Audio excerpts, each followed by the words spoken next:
Welcome to episode 121 of Soccer Over Gotham. This is Rose Shakes Off the Thorns edition. We have a great show for all of you. Gary, what do we have in this episode? Not much. Just Gotham winning their first ever home playoff game in front of a record crowd. I mean, if you're into that sort of thing, I guess stick around because we're going to talk a lot about that. But at this point, Gotham has not lost in league play since September 1st, and then one time since July and twice since May. So things are going pretty well. Also on this podcast, we're going to discuss voting for the NWSL awards. That has begun, and we have two players in the awards, and not enough Gotham players are in there. We'll talk about that too. And then we will break down this incredible win and see why I was right about nobody wanting to see Gotham in the playoffs. Then we will preview our next match in Washington, which has now been officially announced as a sellout. So it's going to be a hostile environment. It's going to be fun. It's going to be wild. Let's go to it. So, but Ruby, how are you? I'm doing great. It's been a week since everything that happened with the elections, and it's been hard for everyone. But guys, I just want to say I kind of left Twitter for a little bit. So you guys can find me on Threads now and also on Blue Sky. So if you guys are interested, I'll be there a little bit more now until like it kind of dies down over there. But other than that, I'm doing great. Hopefully, um, honestly, this weather is kind of a bummer. I know it's November and it's supposed to be cold, but yeah, hopefully, I think it gets in the 60s and during the weekend. So it's going to be really, really nice this weekend. Another thing is I'm still super, super hyped from the game at Red Bull Arena, and we're going to talk about that. But how are you, Gary? Good. We are on Blue Sky now. Another platform. I can't leave Twitter quite yet as far as the podcast, but I could probably leave Twitter. Yeah, I hear you. But find us over there if you're over there so we can continue doing more stuff there. It's very similar to Twitter, so hopefully maybe we can start pushing polls over there and getting a bigger fan base there, but is what it is. Quick shout out to my girlfriend and her Lehigh Valley Roller Derby. They had an unbeaten season, so Ooh. undefeated all season, which is awesome. I went to their holiday party. It was a lot of fun. I also finished another book. I'm very proud of myself. It's been tough, but it was The Seven Deaths of Evelyn Hardcastle. It was good.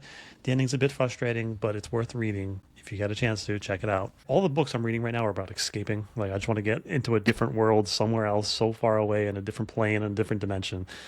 So I'm reading The Lies of Locke Lamora right now, and it's a Mhm. long book, but I have some time coming up, so hopefully I'll be able to finish it. Oh, that's awesome. I need to start reading a little more. I haven't read in a while, Yeah. but I didn't start watching. I kind of restarted watching again the Umbrella Academy. Not that you were talking about other worlds and Yeah. how they're like time travel and I started watching it yesterday again because I think the fourth season's out, and I was like, it had a little recap on it, and I was like, I do not remember anything that happened like the last season. So now I'm like rewatching the last season, and I have to watch the new season. But I've heard it's not that great, but I'm still gonna watch it because I feel like I just need to finish it at this point.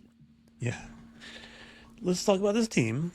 First, the NWSL season awards are up. You can vote for AKB for Keeper of the Season, and then Juan Carlos Amaros for Coach of the Year. Ruby, what do you think about them getting these two awards, or possibly?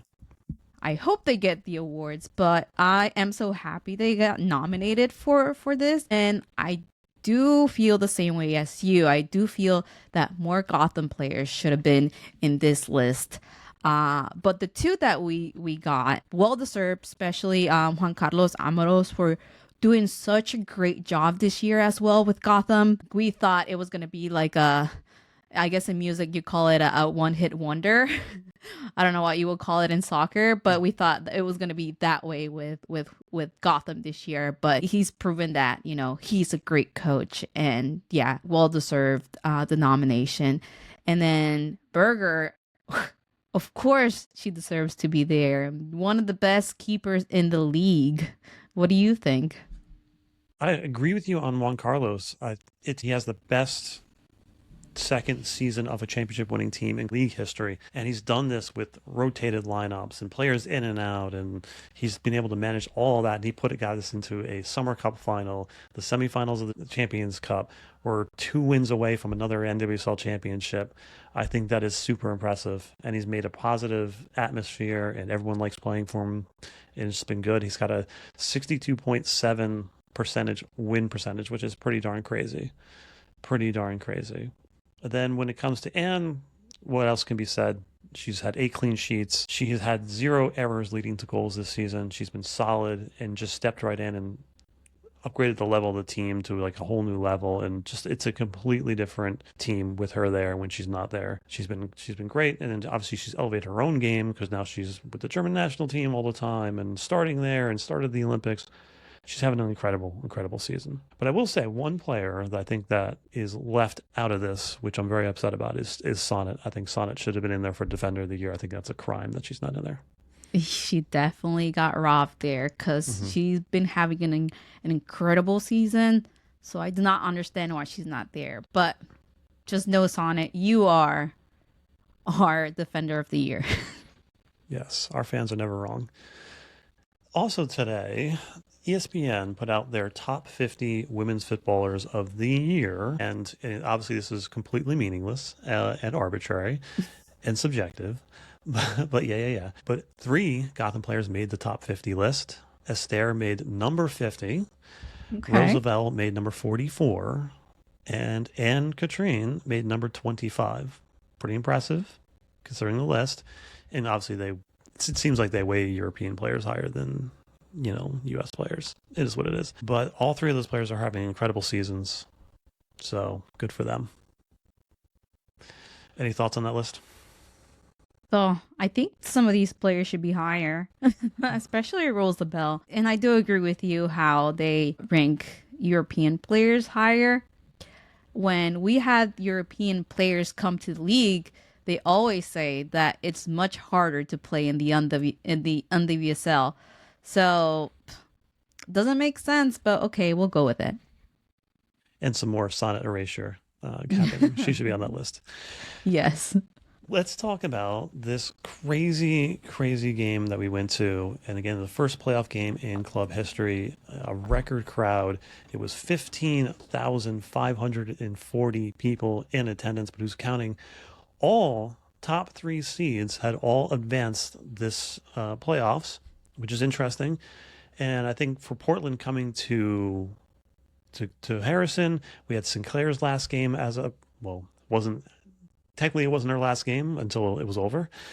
But Weaver was back in the lineup, and they looked like a team that could possibly have a 2023 Gotham type run in the playoffs. They were kind of set up that way, playing for their captain and just having enough talent to sneak in. And if they can, do that. I also have just one ref note, and that is Chesky.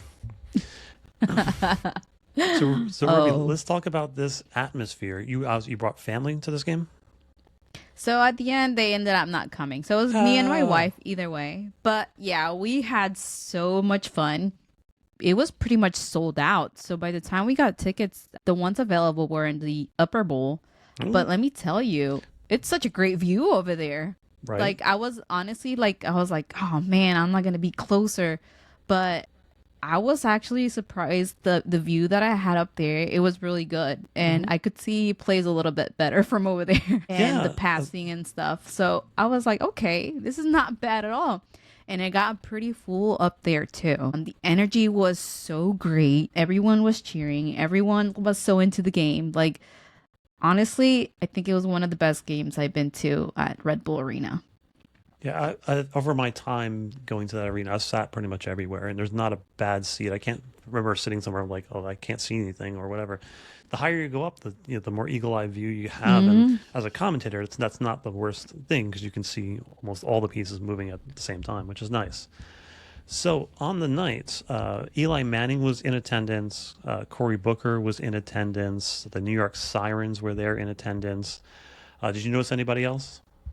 No, I think that was it. Wasn't able to see I think they had like a drummer like people in there. I saw the picture you posted. I hope they keep doing that. It's so fun. It's a great atmosphere. They get to hang out with Cloud9. They did the walk to the stadium with I think Hmm. Cloud9 too. And I hope I'm getting this right, but it's just Fogo Hmm. Azul is the drum line. What's really interesting about them is I went and looked them up, and they are the New York City's first, I think, all women trans non-binary Brazilian samba reggae drum line. So it's Yeah. really cool, and it's another beautiful. That's so awesome. I wish I could have seen it when I got in the car. Um, I was gonna get there on time, actually early, but as I got closer to the stadium, like my time kept changing. So I literally got there at kickoff. Mm. I missed the little fireworks. I was walking to like the stadium when I saw the fireworks go off, and I was like, "Oh my god, I'm missing it!" So I started running to find my seat. But yeah, I got there on time for the kickoff. That's usually me getting there like right at halftime, right at the it's kickoff. So on the lineup is really interesting. We have Tieran Davidson and Delaney going in as questionable. Then we have Cece Kaiser still out for her foot. But this lineup is really interesting, Ruby. So obviously we have Ann Berger in goal. But I think the most interesting thing is Davidson is starting, which right back into starting lineup. Yeah. Awesome. But the most interesting thing about this lineup is the outside backs. No Bernina, no Neiswanger. Neiswanger looked healthy. They went with Freeman and Jess Carter as the outside backs. And I'm curious your thoughts on sitting Neiswanger for a playoff game. I know that was a little crazy. Yeah, that was a little crazy. And about Davidson, I didn't think she was going to start, especially after seeing the report that she was questionable. So I was like, probably she will be a sub. But seeing her start, I was like, okay, so she must be feeling confident. She must be feeling good. And then last week we were kind of like saying, who do you think it's going to start? Is it going to be Freeman or not? And you were, I wanted Freeman to start, and we got that. And you were like, I think Carter's going to start. And then Carter started in this game as well. So I was, when I saw them, I was on the field at the same time. I was like, no way. I was like, that is crazy that they didn't put Nicewanger. I wonder why they didn't. But I also think that Mandy Freeman has earned her like spot and like starting this game, especially her performances in the last two games have been pretty good. So I think it must have been a hard decision, but hey, I think Juan Carlos did the right thing. Obviously, we love Mandy Freeman on this show, and we like her as a person. And she's been playing fantastic as an outside back after being a center back for so long in her career. And Juan Carlos is a mad scientist.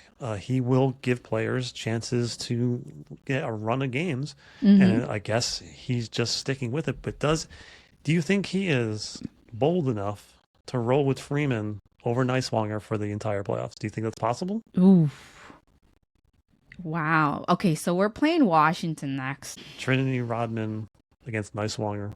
Mm-hmm.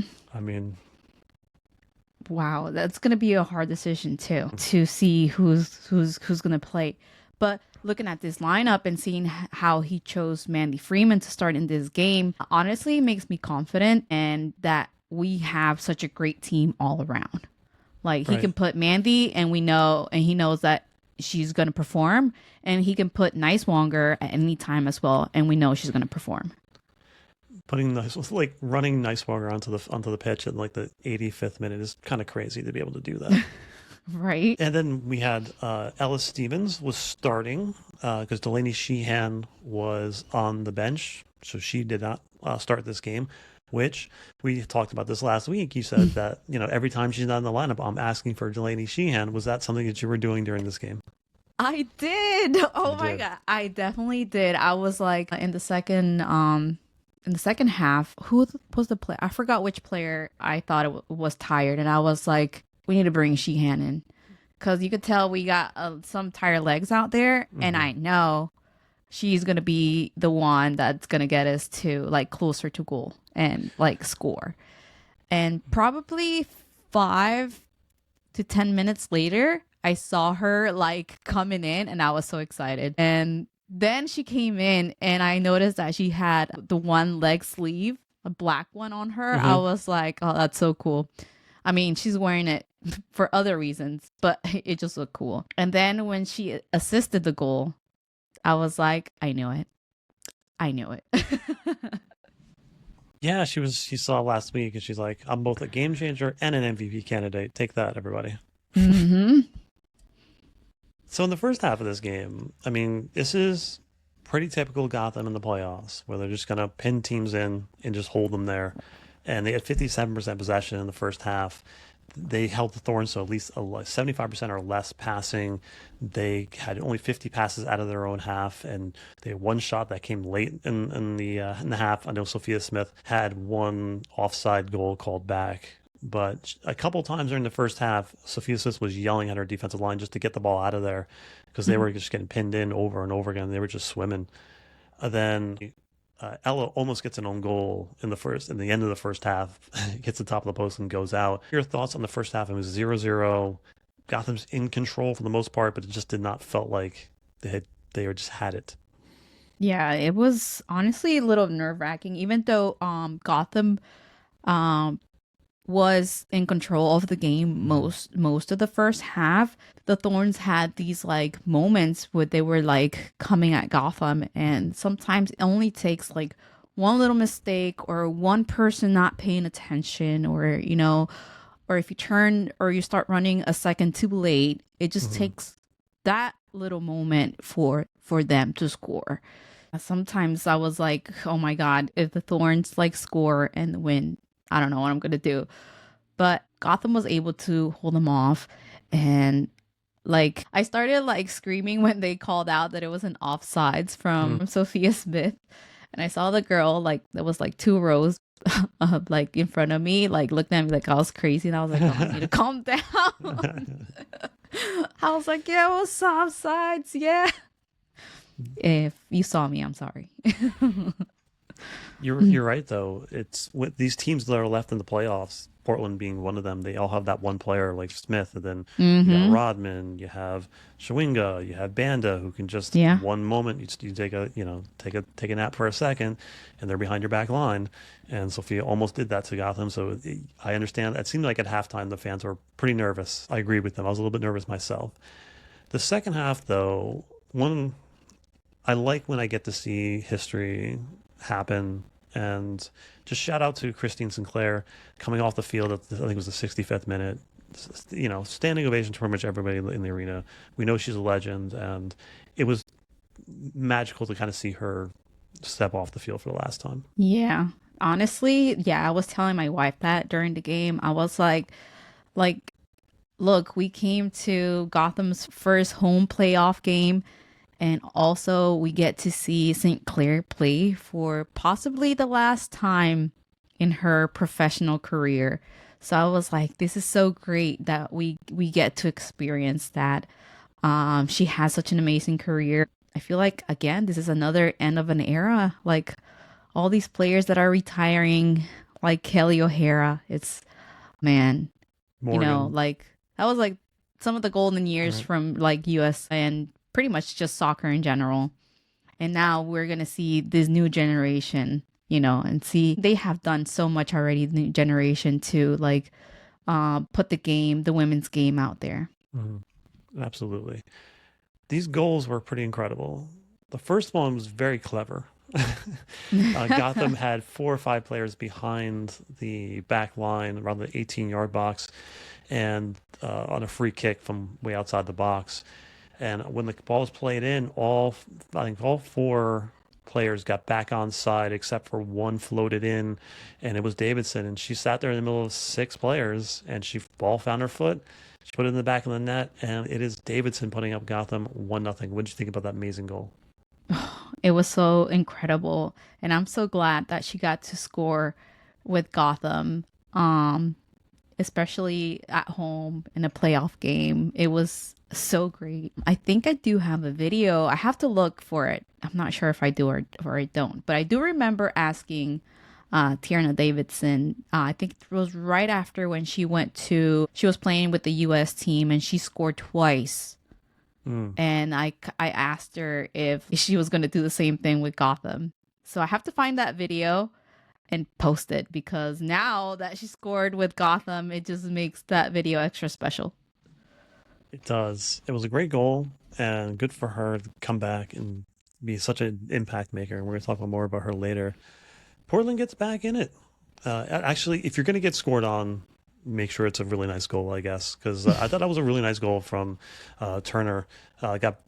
Was passed where the corner came in and then came back and then headed it back on goal. That's very, very difficult to do. So I guess if you're going to get scored on, let it be that one.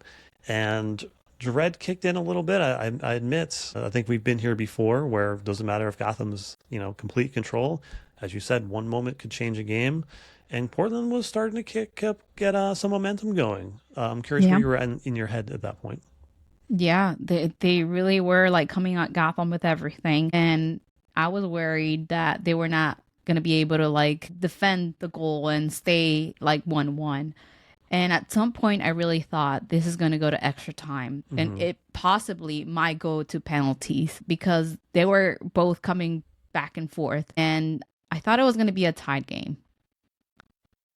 Yeah, and then the one ball hits the post, and Berger just Oh, gets a fingertip to it. It was yes. craziness. So Dread was definitely kicking in there. But as we talk about, Gotham's built differently. They have subs over subs over subs. They have players Mhm. that can start, that are coming off the bench, like Nicewanger, Bernina, and they bring on hero of the match. It is Delaney Sheehan, who puts on an amazing 5 minutes that she's on the field. Stevens plays a ball in.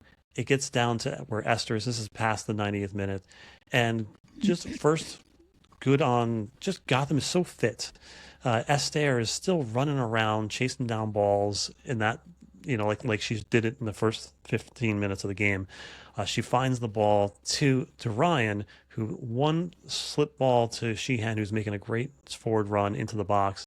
She fends off Sagita and Sauerbrunn and turns them both, gets a beautiful ball across, and who else but Rose Lavelle in the right place at the right time. Puts it in, and that arena was just, it was unreal how loud It that was. place got. Unreal. Yes, it was so loud in there.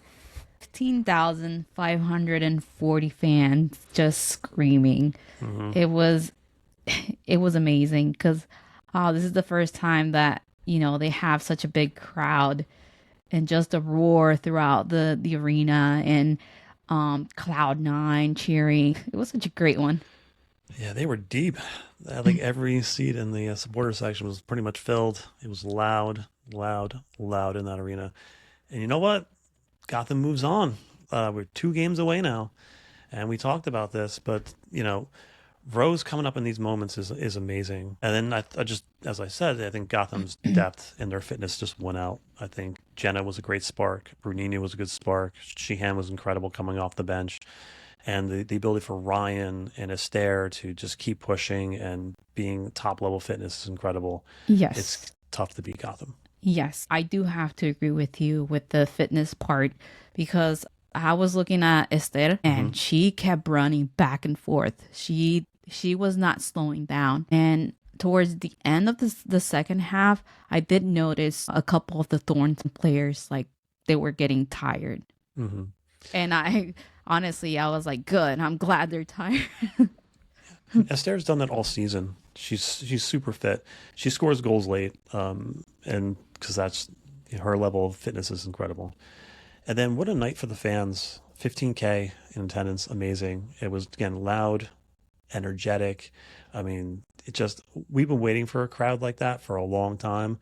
And I remember those days at Yurkak Park where it's a couple hundred people, or, those games at Red Bull Arena when it's like a Mhm. thousand people, there.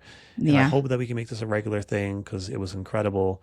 And you feel like you can't lose with a crowd like that. Just awesome. The energy was incredible. Now, last season, Ruby, I said when Gotham made the playoffs that the hard part was over. And what I meant by that was that getting into the playoffs is something that's really hard to do. Being good over an entire season is really, really tough. And once you're in the playoffs, like anything can happen. And I said, like, all you got to do is win 3 games in a row. And Gotham was clearly capable of winning 3 games in a row. So they just had to go out and do it. And I think it's the same thing this year. I think they have a good shot as any team to make it to the finals and win the thing. So why can't they? Yeah, definitely. We're going to talk about this later on in the episode about Washington, but Mhm. like I do have to agree with you. Now, like I think that they're capable of getting to the final and Mhm. probably even winning again. And that's it's going to be so crazy if they're able to like get another championship this year. Mhm. And also, I ran the calculations a while back, and I said that the 33 points was the threshold for making the Mhm. playoffs.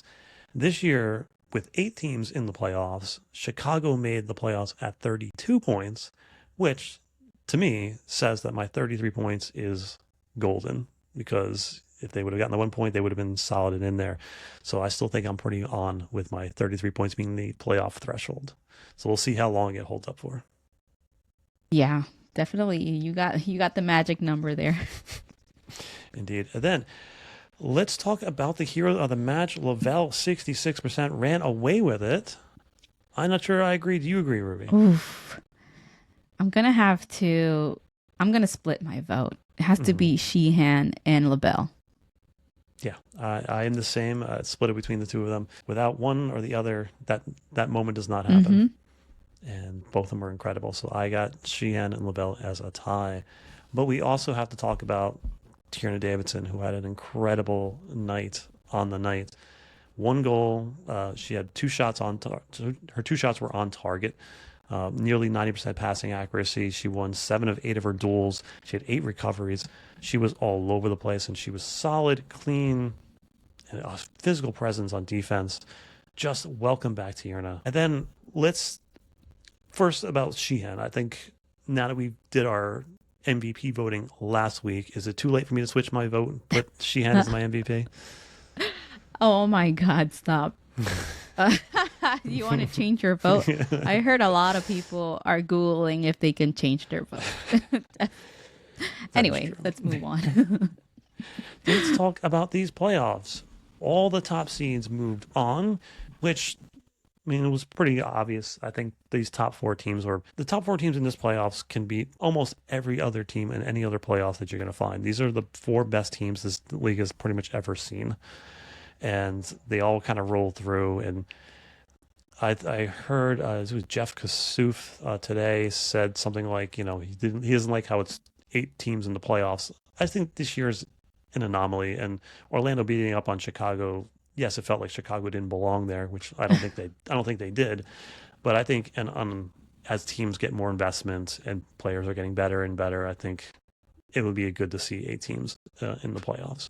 Yes. I do like this 8 team Mm-hmm. structure that they did. Again, like it gives the other teams a chance to like come into the playoffs. Plus, we can't forget we also getting other expansion teams. So far, Boston is coming as well. So Mm-hmm. yeah, so it's not going to seem so bad to have 8 teams into the playoffs once you see that we have more teams in the league.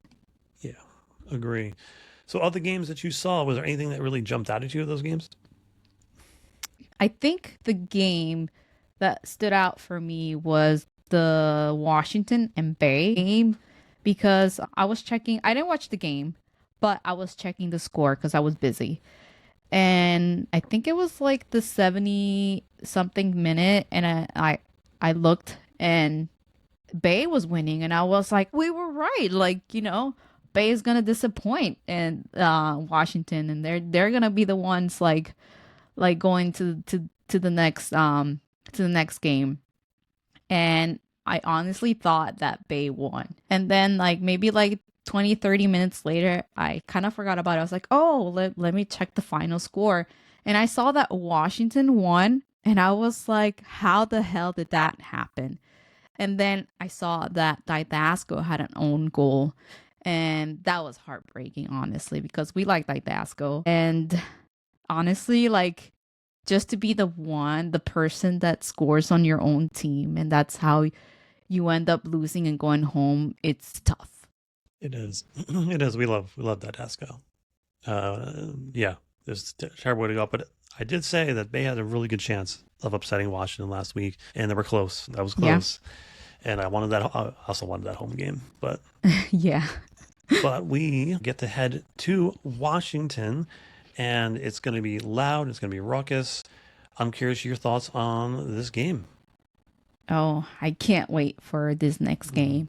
I was strongly considering going to Washington, but I'm not gonna go. I'm gonna stay home for this one, but I know some people are going and it's gonna be incredible. Go cheer on Gotham and be loud out there. I know Cloud9 is probably like already planning something. It's gonna be a tough match coming up against Washington. Trinity Rodman is back. She was injured and she was out for a few games, but now she's back and she's doing good. So I think that's going to be a threat for Gotham. Like we were talking earlier, like a moment, a second, a bad turn, or like a distraction could like cost you the game. So Gotham has been doing really well in the last what 4 or 5 games already. Like so I think they're coming in with that confidence. Plus, all these players have been playing now for a while, and I feel like Gotham has found their rhythm. They have found the chemistry. And sometimes it doesn't really matter who you put on the field. You really don't see the difference unless it's for better. Like you don't see like crap, like we put this player in and it messed up the flow. No, when we put another player in, it just gets better. And a perfect example of that, it's just the last game we had against the Thorns. We put Delaney in, and the game just got better. So, I have a feeling Gotham's gonna win this one, but we cannot like be too confident. We have to go and pretty much be ready for anything. Of all of the 4 teams, and I said this last week, I said I've never really been sold on Washington. For some reason, I always find them to like be in very vulnerable positions, and teams just cannot punish them for Yeah, some crazy reason, and then they fight their way out of it. Like they got put under it with Bay, and then ended up getting out of it by a center back scoring a goal. yeah, So they find a way to win, which is what great teams do. So maybe they're just a great team, but I always find them to be like just I can't like why can't teams punish this team? And I think they're vulnerable, and I think Gotham, if they play the way they played against Portland, I think they should be able to pull this out because I think obviously a lot of what Washington does goes down the wings with Trinity. And I think putting Freeman on her would be a good thing. And I still think hmm Nicewar could probably do a good job as well. But I think if we can shut down Rodman, keep the service out of the box, I think Davidson and Sonic can handle Hatch. So we'll see. I think we get out of there. I think we make it to the finals at least. And yeah. then we'll see from there.